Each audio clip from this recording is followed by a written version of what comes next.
Alhamdulillah, selalu kita bersyukur kehadirat Allah Subhanahu wa ta'ala.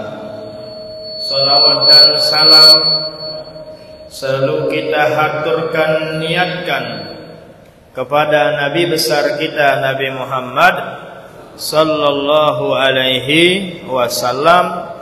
Mudahan tiang pelonggong termasuk orang yang mendapatkan syafaatnya, pertolongannya nanti di akhirat. Amin ya rabbal alamin. Mungkin saat niki adalah bulan Sa'ban, masih ada kesempatan untuk mewujudkan perubahan pada diri tiang pelonggong sami sebagai orang beriman. Kenapa tiang katakan masih ada kesempatan untuk mewujudkan perubahan? Karena usulan-usulan dari malaikat di malam nisfu Sa'ban belum diputuskan, belum dipinalkan, belum ketok palu.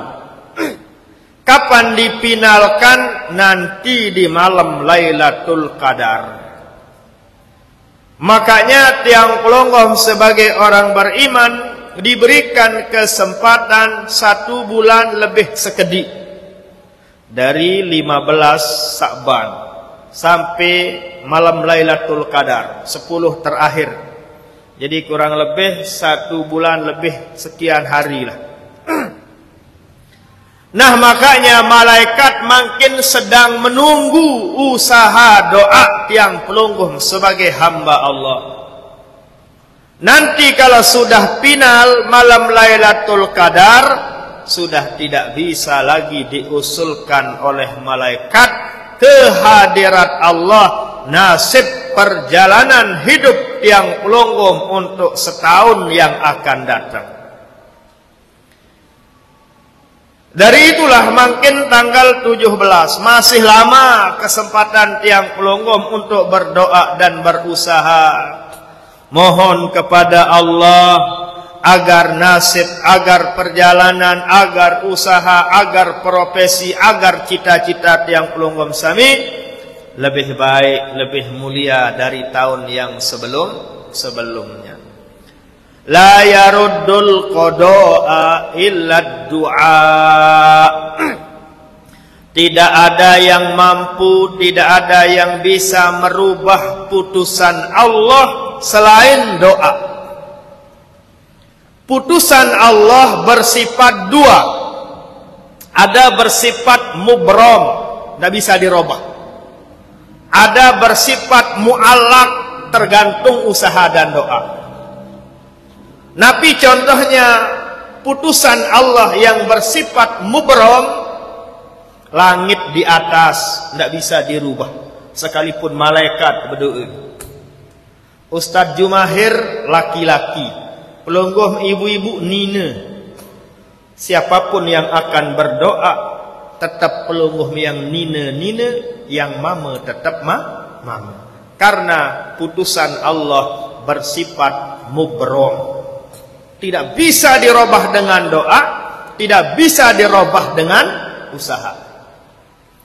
Jumlah hari 7 malam tidak bisa dirubah jamaah salam. Jumlah bulan 12 tidak bisa dirubah.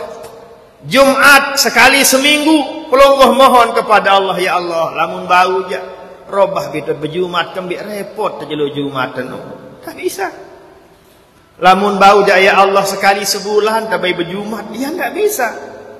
Karena Allah sudah memutuskan seperti ini, namanya mubrom. Putusan yang bersifat mubrom sama sekali tidak bisa dirubah dengan usaha dan doa. Gigi pelungguh keras, mohon kepada Allah, ya Allah mudahan lemes gigi, ya enggak bisa. Memang gigi keras. Telinga pelonggong satu di kanan, satu di kiri pelonggong. Mohon ya Allah, lamun bau jate mudi tahun sekek, ada kerenan sekedik. Tidak bisa. Karena sudah putusan Allah bersifat mubrom. Nah, putusan Allah yang kedua bersifat mu'allaq, tergantung usaha tergantung doa. Orang ini akan sukses dia jika benar-benar berusaha dan benar-benar berdoa. Kalau dia lakukan usaha dan doa, maka putusan Allah tersebut akan dia dapatkan.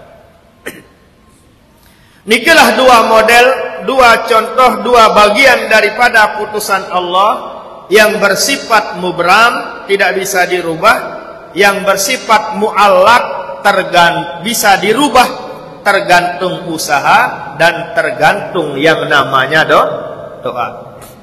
Berapa banyak orang yang sengsara, berapa banyak orang yang dikatakan sudah mau meninggal dunia tipis harapan, tapi berkat doa mereka diberikan kesehatan oleh Allah Subhanahu wa ta'ala. Ada salah seorang tuan guru nikah di Lombok Barat yang sudah puluhan, belasan kali, 20-an kali bersama beliau ngisi di pengajian.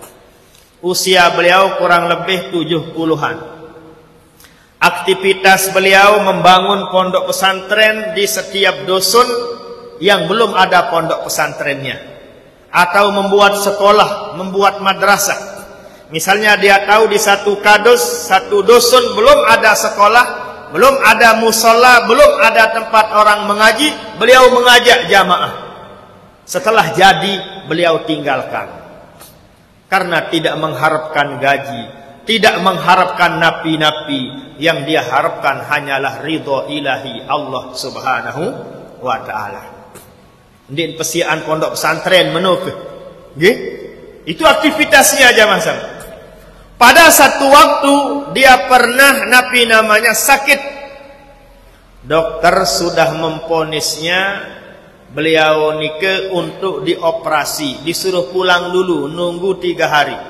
Singkat cerita, pada satu malam, besok pagi gilirannya mau dioperasi di rumah sakit Mataram, datanglah di dalam mimpi pahlawan nasional Nusa Tenggara Barat, Tuan Guru Kiai Haji Muhammad Zainuddin Abdul Majid, datang dalam mimpi nikah.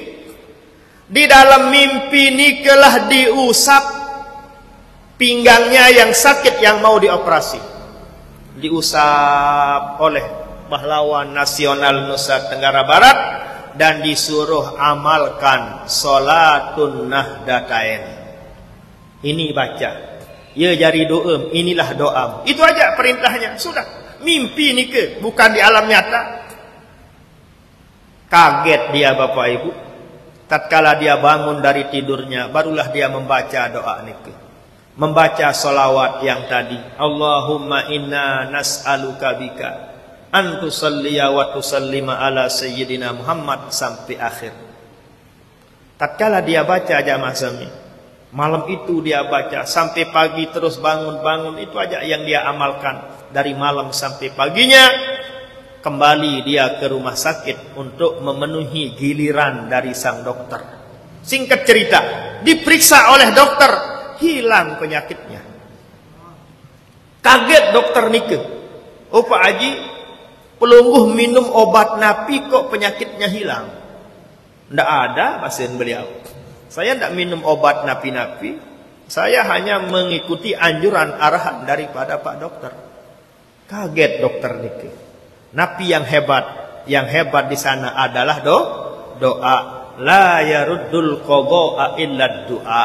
Tidak ada yang mampu merubah putusan Allah selain doa. Tapi putusan yang bisa dirubah dengan usaha dan doa, putusan yang bersifat mu'allaq.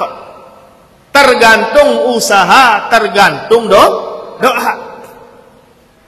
Berkat doa, alhamdulillah, yang sebenarnya dia mau dioperasi, batal menjadi operasi. Okelah kita kembali kepada zaman Rasul sallallahu alaihi wasallam. Sayyidina Umar masuk Islam. Kenapa? Syarat sebabnya doanya Nabi besar kita Nabi Muhammad sallallahu alaihi wasallam. Allahumma a'izzal islama bi umarain. Ya Allah, agungkanlah Jayakanlah, sebarkanlah Islam ini ya Allah dengan cara masukkan Umar ke Islam ya Allah. Jadikan Umar orang yang beriman ya Allah. Karena semua ketua kabilah yang saya ajak agar menjadi orang beriman, alasannya Umar ya Muhammad. Takut kele Umar. Kalau Umar tahu engkau Muhammad mengajak saya masuk menjadi orang beriman, tematik tekarung wahai si Umar bareng. Itu aja keluhan kabilah-kabilah yang ada pada zaman itu.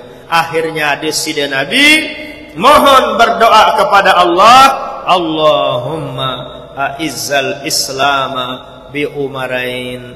Ya Allah, sebarkanlah, kokohkanlah, agungkanlah, jayakanlah Islam ini dengan cara jadikanlah Umar menjadi orang beriman. Berkat syarat sebab doanya disida Nabi, Sayyidina Umar karramallahu wajhah wa radhiyallahu taala anhu masuk Islam menjadi orang beriman. Syarat sebab doa.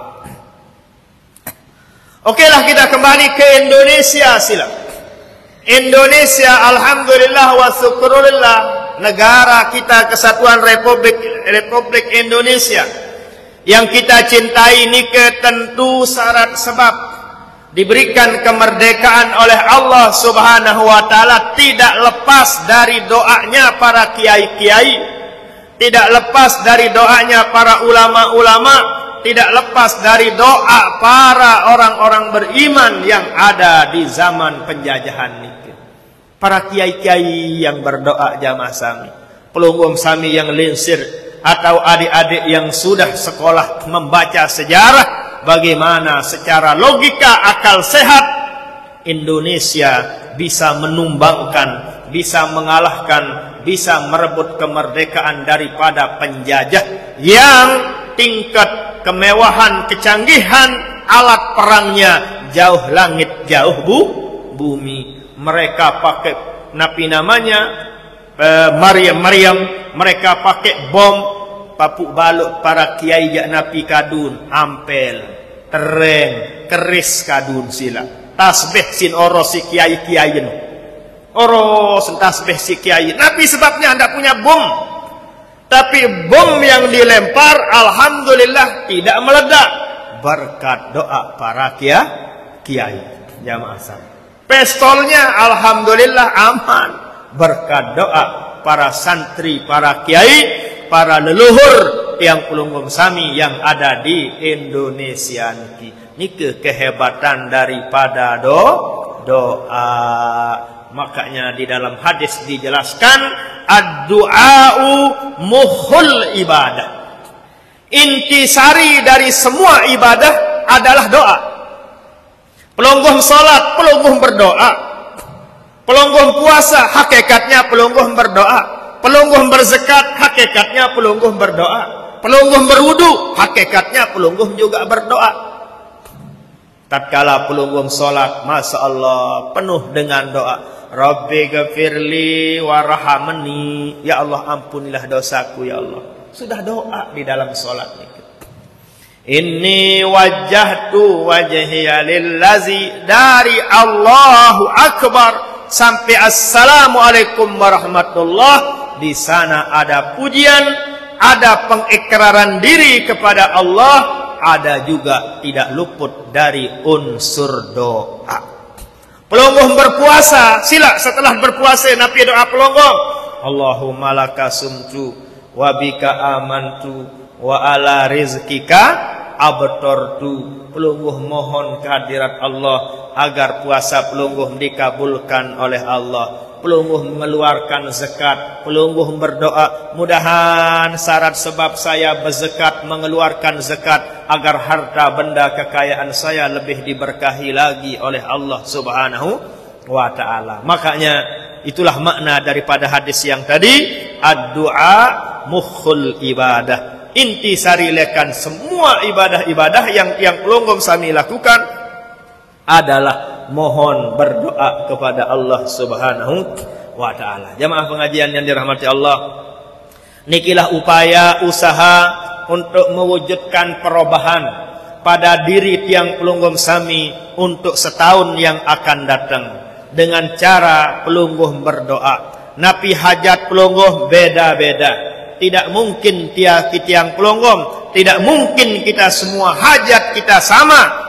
Otomatis ada hikmahnya kita dijadikan Allah berbeda, pikiran kita berbeda, hajat kita juga berbeda, keinginan berbeda, profesi berbeda. Nike mencerminkan semuanya akan ada perbedaan. Arak nina, arak mama, lain milik nina, lain milik mama. Lamun yang mama apa pun milik kecopong. Pelungguh ibu-ibu, napi yang pelungguh inginkan jilbab muknah. Kan marak nikah. Nggih? Jelas perbedaan nikah wajib ada. Memang kita disetting oleh Allah. Tiang pelungguh sudah diciptakan oleh Allah dengan unsur jenis yang berbeda. Tatkala sudahlah arah perbedaan pada jenis, keinginan juga akan berbeda. Apapun hajat, apapun pekayunan pelungguh, cita-cita pelungguh, hajat pelungguh, silahkan. Masih ada kesempatan sampai malam Lailatul Qadar untuk pelungguh mohon kehadiran Allah agar ada jadi bahan usulan malaikat untuk mohon kepada Allah Subhanahu wa taala. Ya Allah, mohon ya Allah, ini orangnya orang baik, panjangkan umurnya ya Allah, limpahkan rezekinya ya Allah, karena orang ini baik ya Allah. Oh lamun sesekik ni aja ya Allah, arwan mati baik ni, percuma arak lebawun dunia ngerepotan neja. Semakin panjang umurnya di dunia, semakin banyak dosanya ya Allah. Lamun bau jak kaji mohon, arwan dia sekedik ya Allah.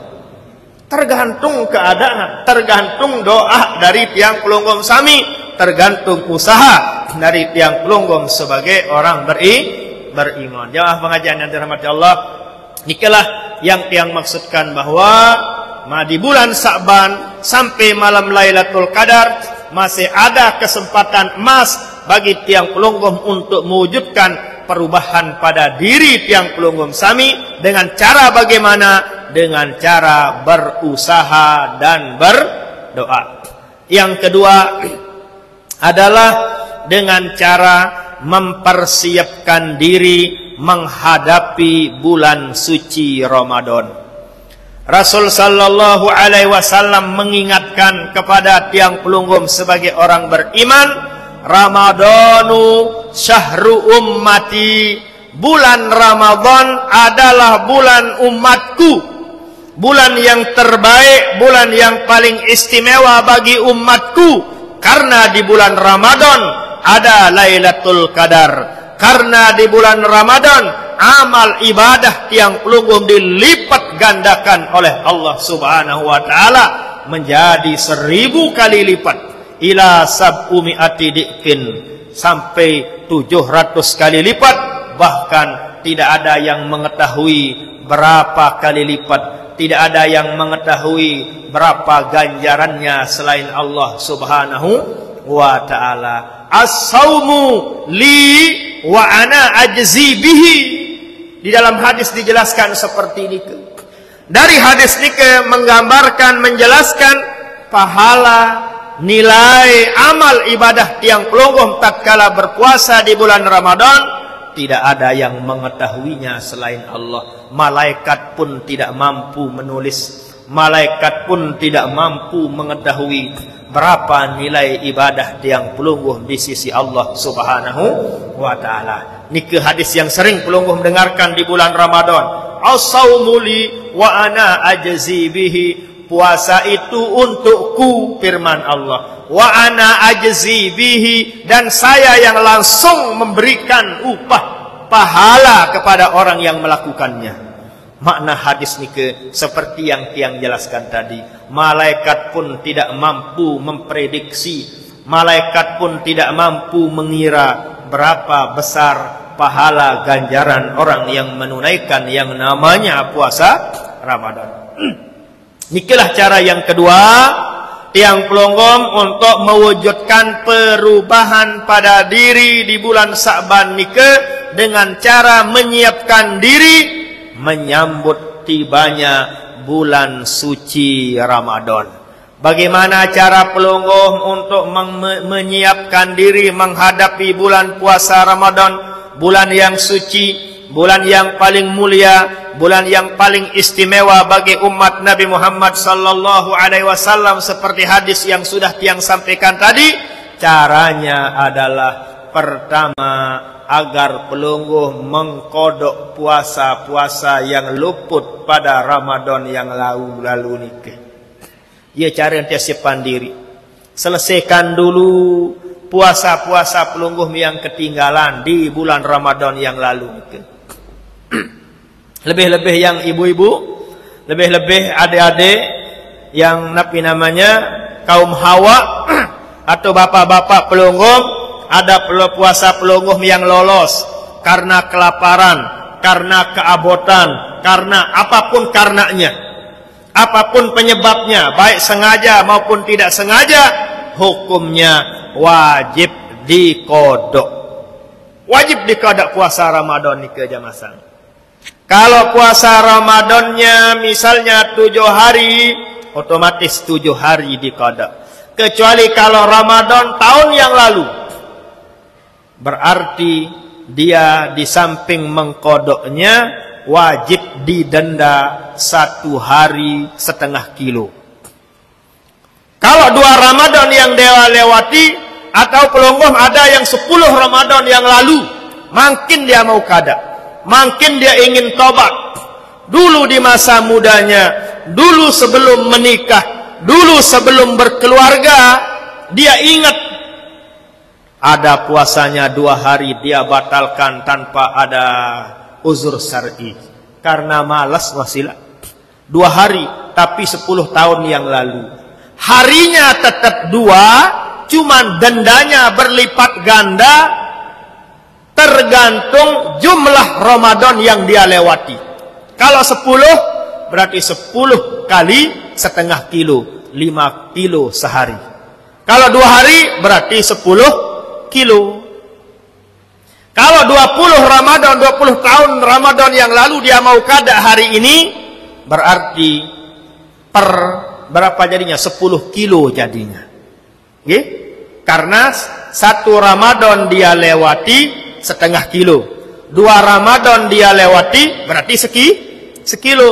3 Ramadan dia lewati 1,5 kilo. 4 Ramadan dia lewati berarti 2 kilo. Supaya pelungguh gampang menghafalnya. Kalau harinya aja tetap. Kalau 2 hari, 2 hari.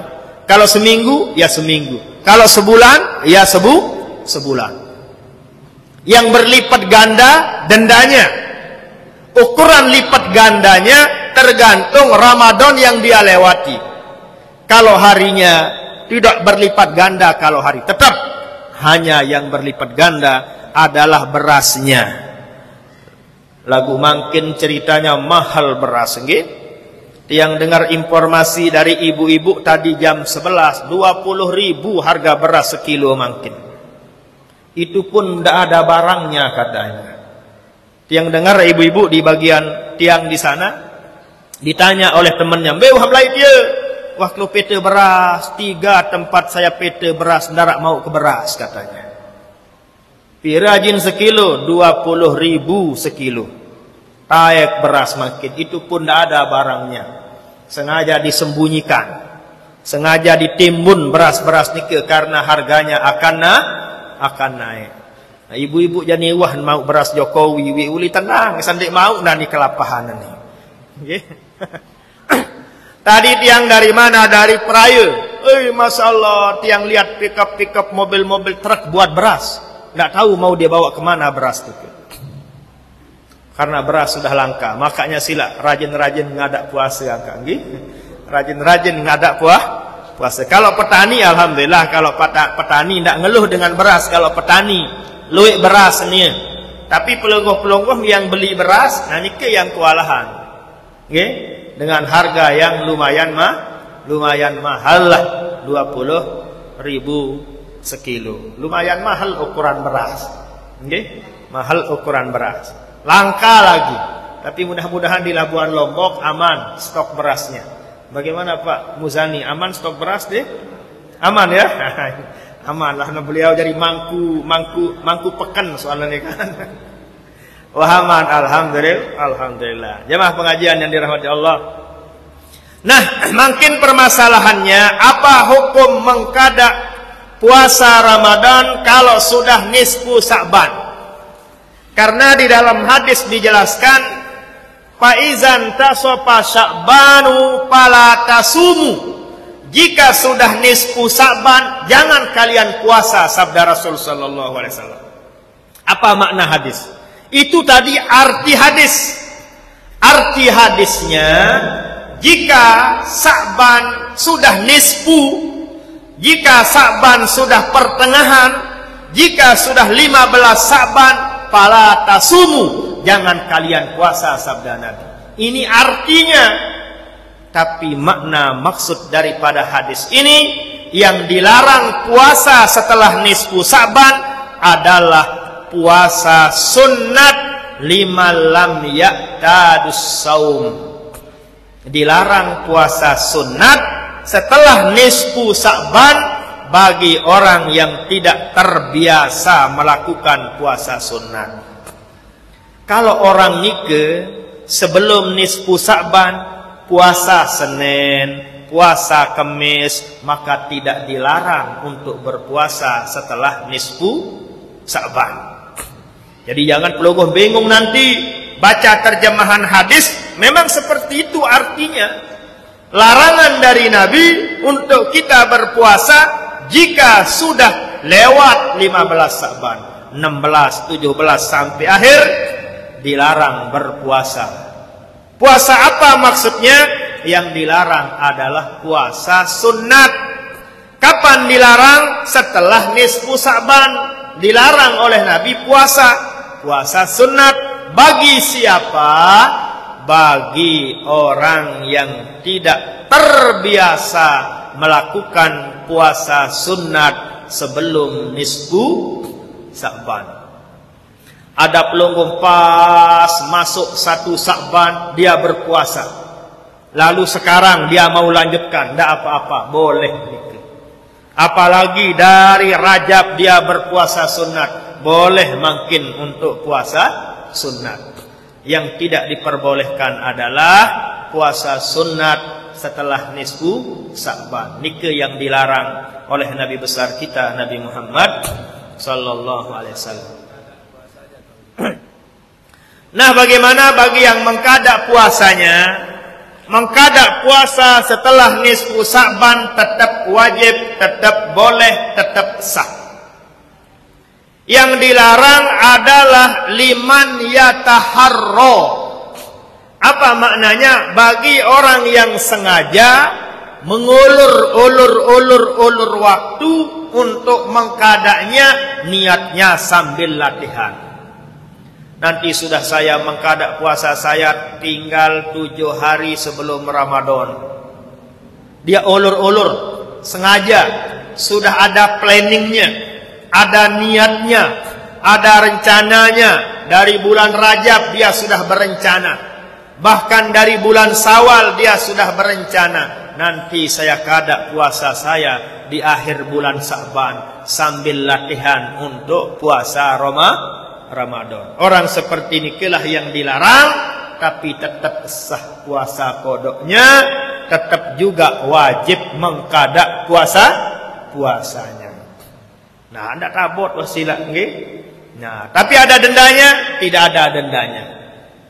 Yang ada dendanya nike, pertama lil hamili wal murdi'i iza khafata ala waladihima.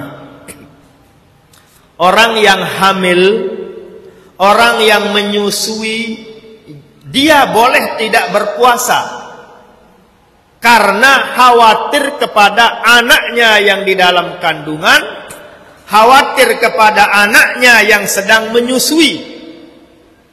Kesimpulannya khawatir kepada anak, menukar bahasa Jawa. Orang nikah boleh tidak puasa, tapi wajib qada. Tatkala mengkodok, dendanya 1,5 kilo 1 hari. Terkadang ibu-ibu bingung dia, nikah yang sering ditanyakan. Dia kira mengeluarkan beras cukup sebagai ganti puasa. Bukan, tak cukup. Tak cukup nikah. Kada wajib, cuman dendanya 0,5 kilo karena dia diizinkan boleh tidak berpuasa dengan alasan anak yang ada dalam kandungan atau anak yang sedang menyusui. Hanya boleh alias tidak merdosa dia tinggalkan puasa di bulan puasa. Makin bulan puasa, semakin bulan Ramadan tidak berpuasa, apakah merdosa? Merdosa bagi orang yang tidak ada halangan. Tapi kalau orang yang menyusui, orang yang hamil, tidak merdosa, tidak puasa di bulan puasa karena ada uzur. Tapi orang nikah wajib mengkadanya nanti setelah puasa dan didenda 1 hari 0,5 kilo karena khawatir kepada anaknya yang dia susui maupun yang di dalam kandungan. Ini bingung nikah ibu-ibu? Hah? Kapan denda nikah dikeluarkan? Ya setelah puasa sila.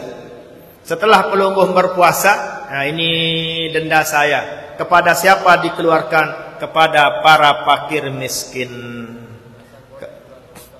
Gimana? Dendanya di bulan Ramadan mau diutamakan dari segi boleh-boleh saja. Silahkan, tidak menjadi masalah untuk mengambil padilah. Inilah cara yang paling afdol bagi orang yang mau mengeluarkan zakat uang, zakat harta, zakat usahanya. Yang mendapat ilmu di Mekah Al-Mukarramah. Memang di kitab-kitab para ulama dijelaskan seperti ini juga. Yang sering disebarkan, yang pelungguh-pelungguh ketahui adalah uang usaha wajib dizakatkan tatkala sudah sampai haul dan nisab. Uang, harta, kekayaan maupun usaha baru wajib dizakatkan jika sudah setahun dikelola. Nikah berbicara masalah wajib, bukan berbicara masalah afdol. Ingat-ingat supaya pelungguh bisa bedakan. Harta, benda, kekayaan baru wajib dizakatkan jika sudah setahun kita kelola. Dan nisabnya, ukurannya sudah mencapai target, baru wajib. Ini ke masalah wajib. Dari segi afdolnya lebih baik disegerakan. Jangan tunggu setahun baru pelungguh berzakat. Dari segi afdolnya, karena di dalam hadis dijelaskan badiru bil a'malis shalihat. Jadikanlah dirimu segera menunaikan amal-amal soleh. Jadikanlah dirimu segera mengeluarkan zakat. Lamu sabau datang umur setahun malik, buta bangkrut lema. Atau kita meninggal dunia, apa yang pelungguh dapatkan? Hanyalah kerugian. Oleh sebab itu, Desida Rasul Nabi kita Nabi Muhammad sallallahu alaihi wasallam berpesan dan berwasiat, badiru bil a'malis sholihat. Jika masalah kebaikan, hendaklah jadikan dirimu segera untuk mengeluarkannya. Kan marah nikah sih. Pelungguh makin punya uang 100 juta, sudah wajib disekatkan. Kapan pelungguh punya 1 juta, 100 juta, pelungguh punya di bulan Sa'ban. Kapan wajibnya? Kalau sampai Sa'ban yang akan datang, uang 100 juta utuh atau dikelola, baru wajib. Kalau tidak utuh, pelungguh tidak wajib. Pelungguh punya 100 juta, baru 3 bulan pelungguh beli motor, sudah kurang kepeng pelungguh. 3 bulan lagi pelungguh menggunakan untuk biaya biji jari pelungguh sekolah, habis kepeng pelungguh. Tidak ada yang pelungguh zakatkan, tidak wajib. Nikah dari segi wajib. Saya punya uang 1 miliar, baru wajib jika uang saya yang 1 miliar utuh selama setahun, tidak saya ganggu, atau saya kelola uang nikah selama setahun, baru wajib dizakatkan. Tidak wajib dizakatkan, saya punya 1 miliar, baru 2 bulan saya beli mobil 1,5 miliar. Saya bangun rumah 1,5 miliar. Tidak ada yang saya zakatkan. Tidak wajib zakat. Kenapa? Tidak sampai 1 haul. Tidak sampai setahun ukuran wajib zakat niki. Itu dari segi wajib. Dari segi afdolnya adalah punya 100 juta, silahkan keluarkan zakatnya 2,5%. Karing pelunggung cari berapa 2,5% yang 100 juta niki. Berapa kira-kira Ustaz Jumahir segera ngitung kepeng. Segera nih selai juta. Nggih, 2 juta setengah sekedih. Sekat menjadi dengan sugih sih dia. 100 juta enggak tahu 2,5%-nya. Hanya 2,5 juta. Yang 100 juta zakatnya hanya 2,5 sila. Pelunggung keluarkan 2,5, rezeki semakin barokah. Ma naqasal malu min sadaqatin bal yazdad. Mustahil dengan sebab zakat dan sedekah harta benda akan berkurang, bal yazdad, justru dengan sedekah zakat harta benda semakin berlimpah ruah. Zahiriyahnya berkurang tapi hakikatnya bertambah. Jamaah sekalian, itu sudah janji Rasul sallallahu alaihi wasallam.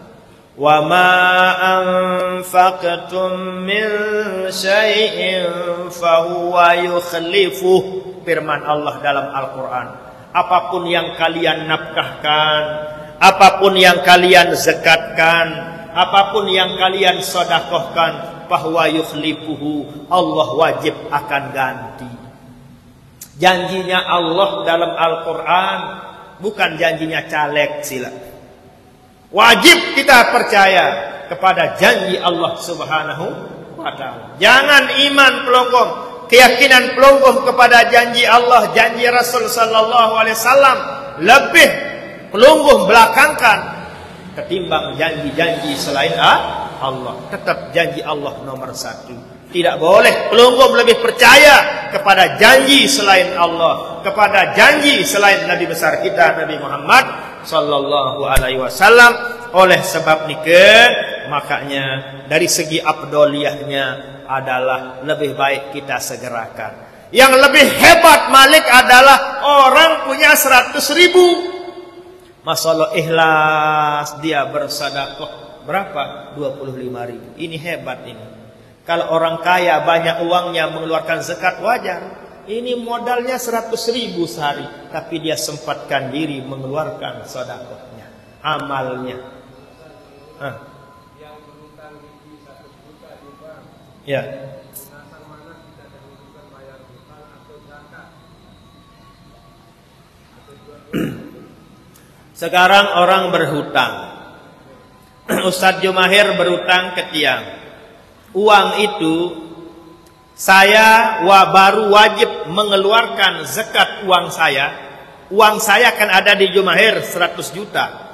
Baru saya wajib zakatkan tatkala uang itu dikembalikan oleh Ustadz Jumahir. Karena kan bukan uang saya dipinjamkan, apa yang tiang zakatkan tidak ada. Baru wajib saya zakatkan jika Ustadz Jumahir mengembalikan uang. Jelas nggih? Sekarang Ustadz Jumahir yang minjam uang nike, apakah wajib dia keluarkan zakat?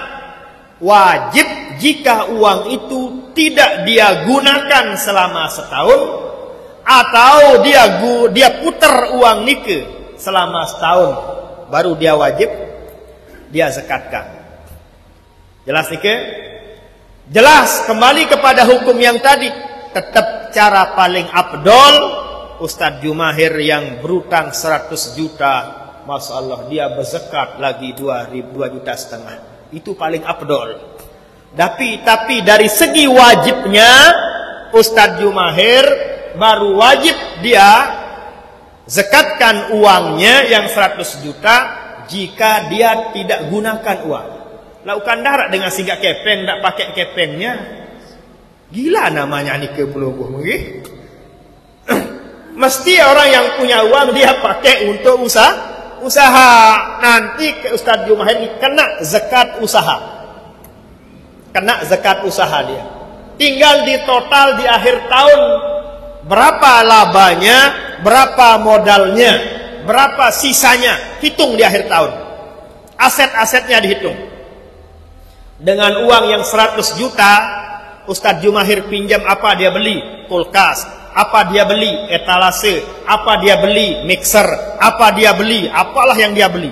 Itu termasuk modal. Dia hitung nanti di akhir tahun.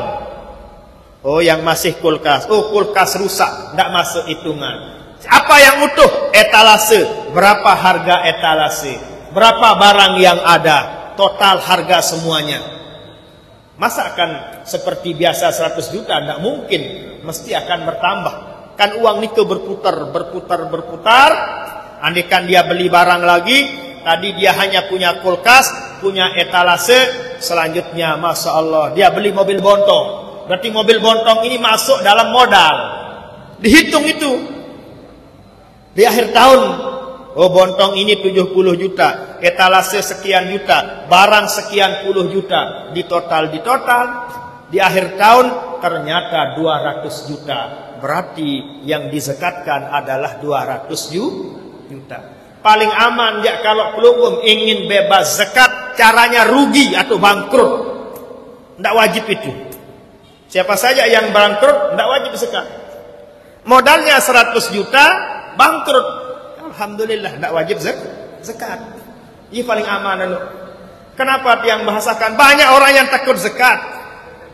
Toh juga zakat nikahkan untuk pelungguh, bukan untuk Allah, bukan untuk Rasulullah, untuk pelungguh yang mengeluarkan zakat, bukan untuk orang lain ya masa. Untuk pelungguh nanti lagu Aisyah nikah nggih. Ya, sampai di sinilah pengajian kita.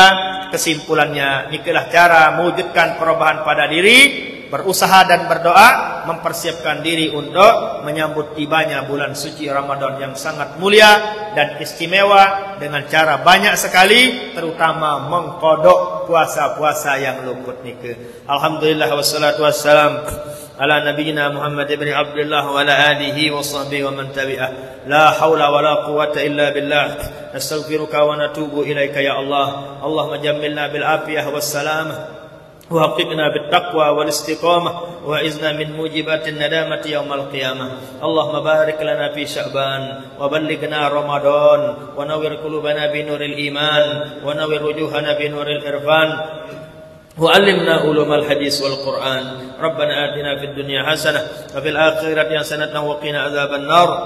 سبحان ربك رب العزة عما يصفون وسلام على المرسلين والحمد لله رب العالمين. بسر الفاتحة.